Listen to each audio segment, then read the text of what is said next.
Hello. In this current day and age, attending cross-cultural business meetings are becoming a growing necessity for all businesses as they expand. However, there are a number of barriers that managers face when attending these business meetings, as cultural variations, in particular with business etiquette. There is an incredible amount of attention and sensitivity needed to ensure that the opposite culture is not offended. Today we will concentrate on the occurrences of sexual harassment cases arising from cultural misunderstandings. We will be going through a variety of different cases to better understand why these sexual harassment cases may arise and how managers all over the business world can prevent these incidences from occurring again. Shalom, good afternoon. Good afternoon, Mr. Elijah. Wait, what are you doing? Here we have a case when an Israeli man and a Korean woman meet for the first time in a business setting. In Israel, the common business greeting etiquette conducted is for the man to offer a handshake followed by a kiss on both sides of the cheek.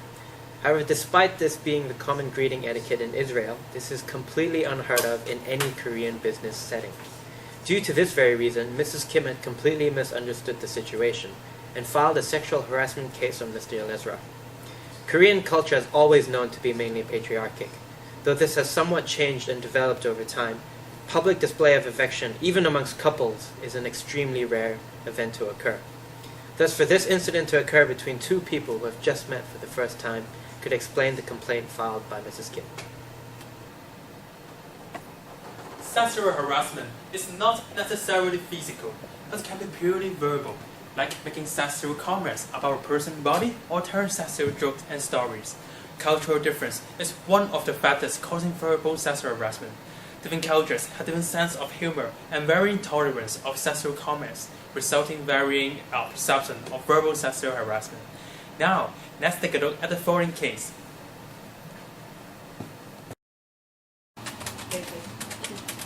Hey, Dixon! Hey, Dixon and Ted are the two new graduate trainees of a multinational company.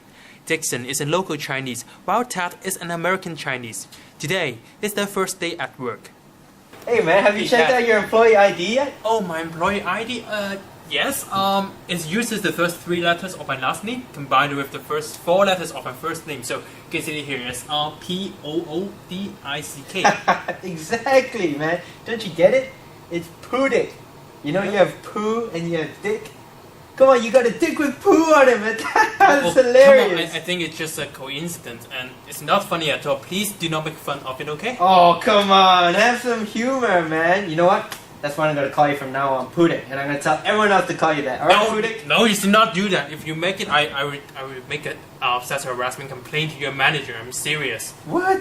You're such a nerd, man.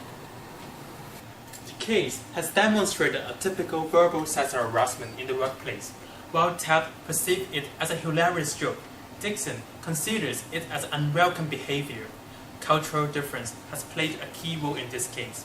Ted has American culture, which is generally more open to off-color humors. They like to build more informal social relationships. On the other hand, Dixon is a Chinese who values informal relationships. They are very concerned about maintaining their base, especially in the workplace. So that's why Dixon feels that being sexually harassed and not being respected when Ted made fun of him.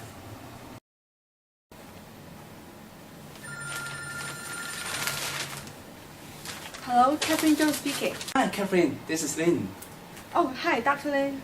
I would like to invite you to our New Year's party to be held at my house at this Saturday evening. Oh, this Saturday? I'm afraid I can't make it because I have promised my friend to go to her birthday party.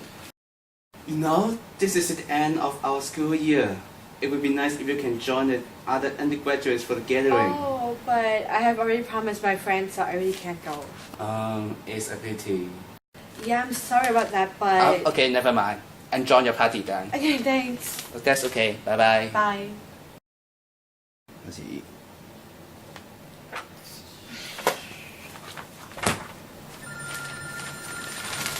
Hello, Catherine Zhou speaking. Hi, Catherine. This is... Oh, hi, Dr. Lin. About the party at my place this Saturday evening. It's alright that if you just come and stay for a short while. I'm really sorry, but I really can't come on that day. Really? It would be great if you could. I'm sorry. Okay, never mind. Okay. Next day, Catherine filed a complaint with the dean, accusing Dr. Lin that he had sexually harassed her through the repeated phone calls. While Catherine interpreted the calls as sexual harassment, Lin claimed that he just wanted to show her his sincerity and warmth and had no other intention. Singapore has a high context culture which tends to stress the use of implicit and internalized messages, while Australia has a low context culture which tends to emphasize the use of explicit messages. Given one same sentence, people from high context culture would interpret it through observing and analyzing the context, tone, body language, and other implicit nonverbal details. However, people from a low context culture would interpret it right off the linguistic forms of the used message. Sexual harassment is non-tolerable under any circumstances. However, we should also understand that some forms of harassment are not intended, which may be due to cultural difference, to miscommunication, or people just not aware of it. It can be a serious problem, especially in those multinational companies which employ highly diversified people. Here are some suggestions for employers. First of all, prepare a sexual harassment policy handbook for employees in the company. Besides of stressing on the company's no-tolerance approach towards sexual harassment, the handbook should also serve as a guideline for people to understand the difference in the perception of the sexual perception from different backgrounds. The guideline should be specified enough to make sure that employees understand what appropriate behavior can be done when working with their colleagues. For example, the guideline should mention the difference of Western women and Asian women in their acceptable physical distance. If a guideline is not enough, the company should also provide some sexual harassment training. The training may compose of reading materials, watching a video clip, or some group discussion. These are some kind of methods to enhance employees' awareness of the issue.